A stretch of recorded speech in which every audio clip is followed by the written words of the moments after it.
اس کے لیے میں یہ سجیشن کروں گا آپ قرآن مجید شروع سے لے کے آخر تک پڑھیں اور ایک اس کی چیک لسٹ اپنے لیے بنا لیں، یہ کرنا اور یہ نہیں کرنا، اور سیم بالکل اسی طرح سے جو بھی آپ کے ذہن میں آئے ویسے ہی بنا لیں۔ اسی طرح حدیث کی آپ اسٹڈی کریں، اس میں صحیح اور بخاری یہ دونوں کتابوں کی ساری احادیث وہ ہیں کہ جو ریلائبل، ان سب کو آپ پڑھ لیں اور اس میں سے اپنی اپنی جو کرنا اور جو نہیں کرنا اس کی لسٹ بنا لیں، تو اسی کو آپ کر لیں تو آپ کی پرسنالٹی ڈیولپ ہو گئی۔ اب دھوکے میں مبتلا افراد کی ایک اقسام ہے، یہ کس نے بیان کی ہے؟ ابو حامد غزالی صاحب۔ غزالی صاحب کی کتاب ہے احیاء العلوم،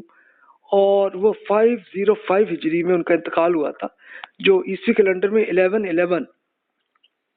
تب فوت ہوئے تھے، یعنی اب سے 1000 تو نہیں 900 سال پرانی بات ہے۔ اور غزالی صاحب سائیکالوجی کے بہت بڑے اسپیشلسٹ ہیں، اور آج کل بھی یورپ اور امریکہ کی یونیورسٹیز میں ان کی کتاب کا جو ترجمہ ہے وہ پڑھ رہے ہوتے ہیں۔ آپ امیجن کریں اتنی ڈیپتھ سے انہوں نے ایک ایسے لوگوں کی مثالیں انہوں نے بیان کر دی ہیں، تو وہیں سے ہمیں اندازہ ہو جائے گا اس سے فائدہ میں کیا ہوگا۔ ہم اپنا انالیسس کر لیں گے، میں تو نہیں ہوں اس میں، بس یہی سوچ لیں۔ علم کی بنیاد پر تکبر علم کی بنیاد پہ بھی آتے ہیں، اور دھوکے میں مبتلا افراد اس طرح کے ہوتے ہیں، یعنی دینی اور دنیاوی علوم کے ذریعے اعلیٰ مقام اور مرتبہ حاصل کرنا، اس کے لیے بھی ہم میں تکبر آ جاتا ہے۔ یعنی یہ تب نہیں آتا کہ جب ہم پروموشن ہو کے بالکل ٹاپ لیول پہ آ جائیں، نہیں، اس سے پہلے بھی آ جاتا ہے۔ پہلے بھی انسان یہ اپنے آپ کو سمجھ رہا ہوتا ہے کہ یار میں تو سی او ہوں، ہونا چاہیے مجھے، اور وہیں سے تکبر آنا شروع ہو جاتا ہے۔ تو اس کو بچائیں، ظاہری گناہوں سے بچاؤ، اور لیکن اندرونی گناہوں پر عمل کرتے ہیں کئی لوگ، کہ جیسے بظاہر گناہ کے مثال کے طور پر جیسے نماز نہ پڑھنا گناہ ہے، جو نماز پڑھ رہے ہیں لیکن تکبر اس کے ساتھ ہی ہے، وہ جاری ہوتا ہے، اس کا غور نہیں کرتے۔ ریا، حسد،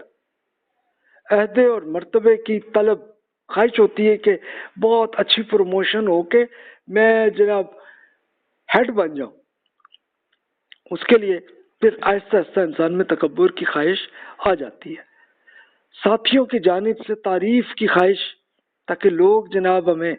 پروموٹ کرتے جائیں، عالمی سطح پر مشہور ہونے کی خواہش یہ ہوتی ہے، تو اس سے آہستہ آہستہ انسان میں تکبر آ جاتا ہے۔ تکبر کا علم بھی ایسا آ جاتا ہے کہ تکبر سے غلط فہمی کہ دین کی نصرت اور علم کے مرتبے کے لیے ہم یہ بڑی کوشش کرتے ہیں اور اپنے آپ کو بہت بڑا اسکالر سمجھ لیتے ہیں، اور اس طرح آہستہ آہستہ انسان اپنے آپ کو بڑا اور دوسروں کو حقیر سمجھنے لگتا ہے، اور پھر وہ تکبر آ جاتا ہے۔ یعنی اب یہ ضروری نہیں کہ سب میں تکبر آتا ہو، لیکن یہ صرف انہوں نے ایسی ایسی لوکیشنز بتائی ہیں کہ جہاں سے تکبر شروع ہو جاتا ہے، تو اس لیے اس کے لیے ابھی سے احتیاط کر لیں تو انشاءاللہ بچت ہو جائے گی۔ عدالتی فیصلوں اور اختلافی مسائل کی بحثیں، اس میں تکبر، ریا، حسد، مہلک امراض پر غور نہیں ہم کرتے، تو پھر ہوتا کیا کہ ایک دوسرے کے مناظرے میں ایک دوسرے میں ہم یہ تکبر کرنے لگتے ہیں۔ علم کلام یہ ایک پرانا ایک فلسفے کی بحثیں وہ چلتی تھی، پھر اسی طرح مناظرہ، اور اس میں پھر مخالفین کی رد میں مشغول کرنے میں اور کفر کے فتوے کے حد تک آ جاتا تھا۔ یہ سب تکبر کی شکلیں ہوتی رہی ان کے زمانے میں، یعنی اب سے 900 سال پرانی بات ہے، اور آج کل بھی ایسے ہی۔ واضح و نصیحت اور دنیا کی مذمت، لیکن جعلی احادیث کی تبلیغ کرنا، یہ ایک نیگیٹو چیز بھی لوگوں میں آتی رہے، آج کل بھی آتی ہے۔ تو بھی یہ احتیاط بھی ہمیں کرنا چاہیے، اس لیے کہ ہمیں اپنے آپ کو کوئی بہت بڑا عالم نہیں سمجھنا چاہیے، بلکہ ہم سب اسٹوڈنٹس ہیں، ہم سب دین کے اسٹوڈنٹس ہیں، میں بھی اسٹوڈنٹ ہوں، آپ بھی ہیں، اور ہم دین کو سمجھنے کی کوشش کر رہے ہیں تاکہ ہماری پرسنالٹی اچھی ہو جائے اور ہم جنت میں کوالیفائی ہو جائیں، بس یہ مقصد ہونا چاہیے۔ عبادات کے لیے کچھ مثالیں غزالی صاحب نے بیان کی کہ اعلیٰ نمازیں، پھر